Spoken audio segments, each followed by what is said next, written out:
Hello everyone. Chad Gable gives us insight into the Master's tactics. Nikki ASH is a hero, and the It couple just can't stay on the same page. I'm Casualeann. Come with me.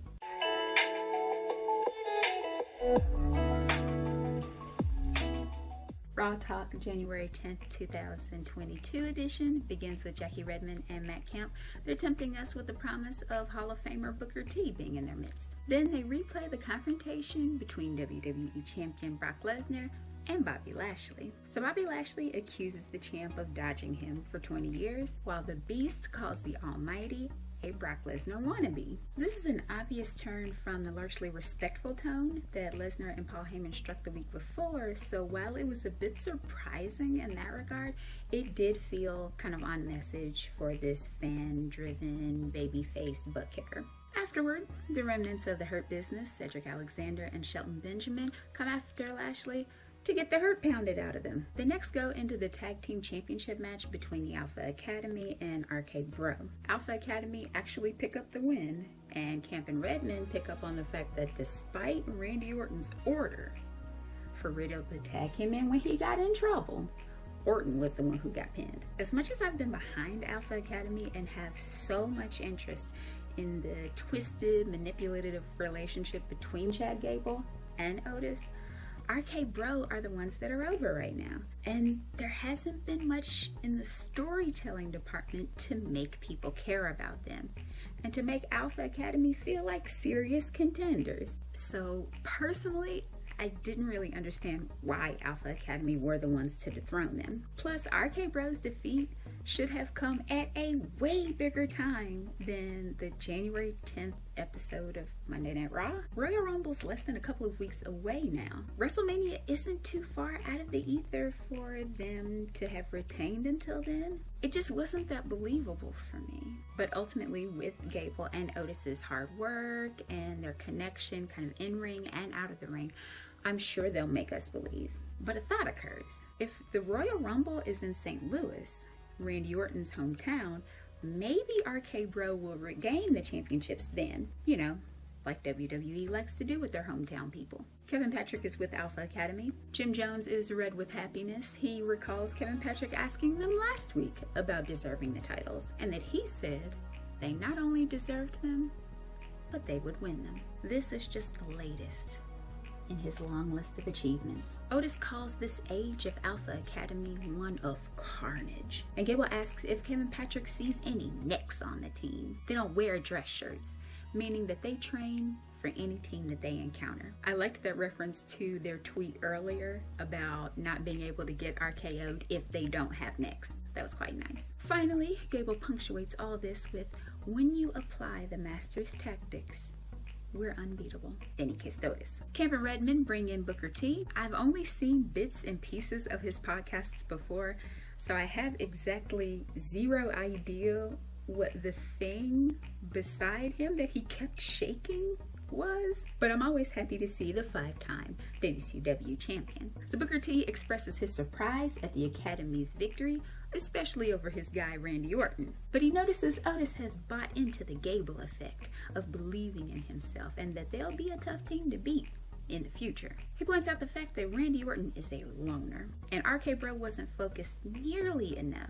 Randy Orton needs to get back to business, as he works best alone. After some ads, we return with talk of the Visionary. Now, Camp brings up the fact that Seth Rollins is the one who usually beats Roman Reigns, and he goes into the Royal Rumble with the advantage. They move to the one-on-one match between former champion Biggie and Seth Rollins, discussing how this went to a completely different level, and it was supposed to be the original WWE Championship match for day one. Now, since Seth is battling Roman, the result was a foregone conclusion, but I go into detail about how the match was fleshed out and how damaging this was for Big E in my video on 5 ways the WWE ruined Big E's championship reign. Please go and check that out. They show the Women's Royal Rumble match card, and we're up to knowing 19 of the 30 entrants. There are 4 shows before we even get to Royal Rumble, and a major part of the appeal is wondering who's gonna come out next. We already know 19 of the ladies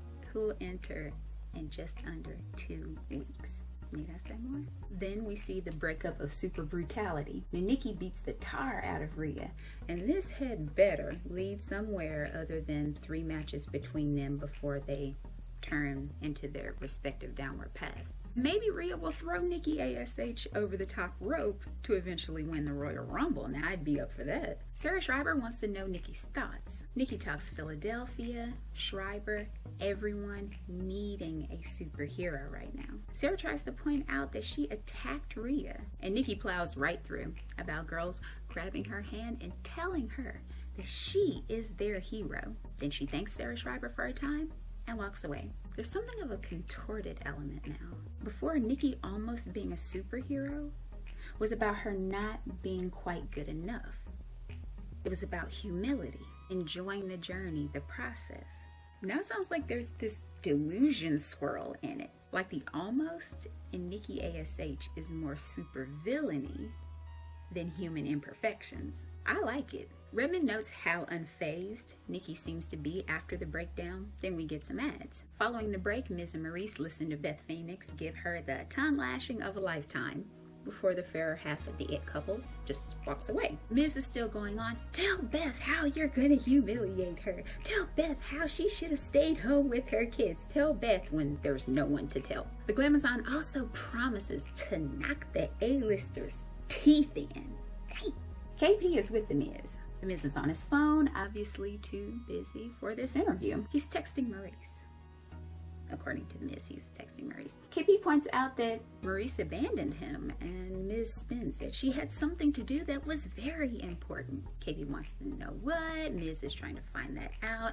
He talks about the grid couple being scared, how Maurice is the ultimate superstar, and so on. He gives the worst Kevin Patrick impression that I imagine there is, then shoves off. Conversation moves to Austin Theory versus AJ Styles. This match ends at the hands of Grayson Waller from NXT. Not sure the point of any of this. It's not like Waller actually won on NXT or benefited from a competitive defeat, but there we are. The pair goes to a clip of the Raw Women's Championship #1 Contenders triple threat match. Now, thankfully, this was the main event. Becky Lynch interferes to get Doudrop in as #1 contender. Then she realizes that she can't rock bottom her. I am so glad that we're getting a new contender for Becky Lynch while Liv and Bianca still get to look strong.